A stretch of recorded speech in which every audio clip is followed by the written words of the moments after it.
Guys, আজকে আমি বানাবো কি বানাবো বলো তো? আলুগুলো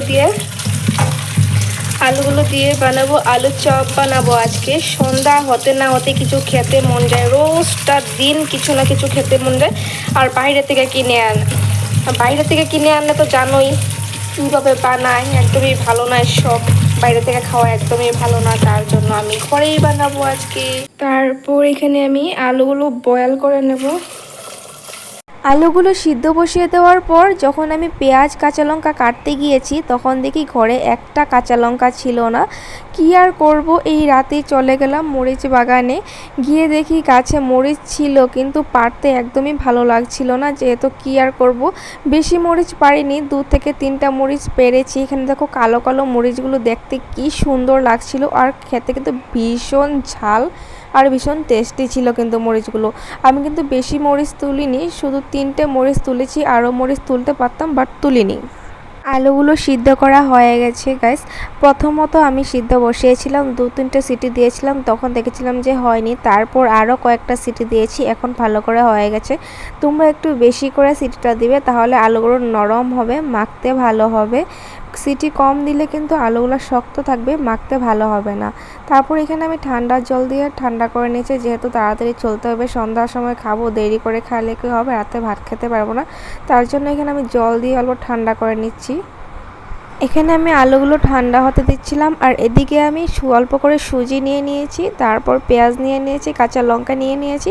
তখন দেখতেই পেরেছো যে আলু বসিয়ে দিয়েছি, তারপরে থেকে কাঁচা লঙ্কা নিয়ে তারপর রাতের বেলায় গাছ থেকে পেরে নিয়েছিলাম। করার কিছু নেই, জানি রাতের বেলা গাছ থেকে পারতে নেই, তবুও আমি গাছ থেকে পেরেছি।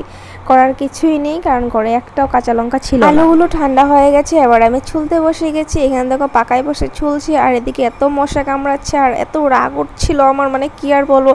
এইসব কাজ মানুষের করে করে নাকি গাছ খেতে কিন্তু দারুণ টেস্টি হয়, কিন্তু অনেক কষ্ট করার পর আলুগুলো ছুলে নিয়েছি গ্যাস। আলুগুলো একদম ছোটো ছোটো ছোটো ছোটো ছিল, ছুলতে ভীষণই কষ্ট হয়েছে। তারপর এখানে কাঁচা লঙ্কা সব নিয়ে নিয়েছি, স্বাদ মতো লবণ দিয়ে দিয়েছি, সবই অল্প অল্প করে দেবে। আর এখানে কি অ্যাড করছি দেখতে থাকো। আর সর্বপ্রথমে দিচ্ছি আমি হলুদ গুঁড়োটা অল্প করে দেবে, নাহলে হলুদ গন্ধ করবে, অল্প করেই দেওয়ার চেষ্টা করবে। তারপর আমি দিয়েছি জিরা পাউডারও অল্প করে দেওয়ার চেষ্টা করবে, কোনো কিছু বেশি দেবে না। তারপর আমি এখানে দেবে শুকনো মরিচের গুঁড়ো, যেহেতু আমি একটু ঝাল খেতে বেশি পছন্দ করি, তার জন্য আমি ঝালটা বেশি দিয়েছি। তোমরা যদি কম খেতে চাও তাহলে কমও দিতে পারো, কোনো কথা নেই আর কি। তারপর এখানে আমি আরেকটা জিনিস দিয়ে দেবো, যে এভরিডে না কি একটা মশলা থাকে, সেই মশলাটার সেন্টটা কিন্তু আমার ভীষণ ভালো লাগে, সেই মশলাটা আমি এখানে দিয়ে দিচ্ছি। আলুগুলো মাখার সময় কিন্তু একটা কথা মনে রাখবে, আলুগুলো যখন মাখবে তখন মাখাটা কিন্তু শক্ত হতে হবে, আর আলুগুলোতে যদি কোনো দানা দানা ভাব না থাকে সেইভাবেই মাখতে হবে। যদি দানা দানা ভাব থাকে তাহলে কিন্তু খেতে ভালো লাগবে না। আমি এগুলো বানিয়ে নিয়েছি সুন্দর করে, এগুলো শেপ দিয়ে নিয়েছি, যে যেই শেপ পারো সে শেপ দিতে পারো, যার যেটা পছন্দ হয় সে সেই শেপটা দিয়ে নেবে। তারপর আমি এদিকে বিস্কুটের গুঁড়া করে রেখেছি, বিস্কুটের গুঁড়োটা দিকে কোটিং করে নেব এখানে।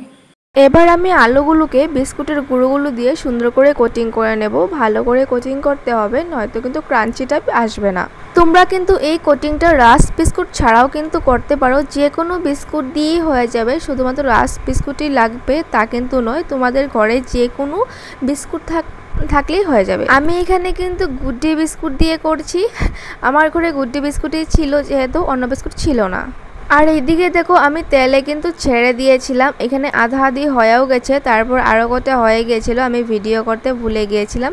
যেহেতু একদম ভালো লাগছিল না, আমি একটু আগুনের তেজটা একটু বাড়িয়ে দিয়েছিলাম, তার জন্য পুড়ে গিয়েছিল। তোমরা যখন বানাবে তখন একদম মিডিয়াম আঁচে রাখবে, নয়তো কিন্তু আমার মতো কিন্তু পুড়ে যাবে। আমার লাস্টেরগুলো ভালো হয়েছিল, কিন্তু ফার্স্টেরগুলো ভালো হয়নি। যদি আমার এই ভিডিওটা ভালো লেগে থাকে একটি করে লাইক কমেন্ট শেয়ার করে দেবে। Thank you so much.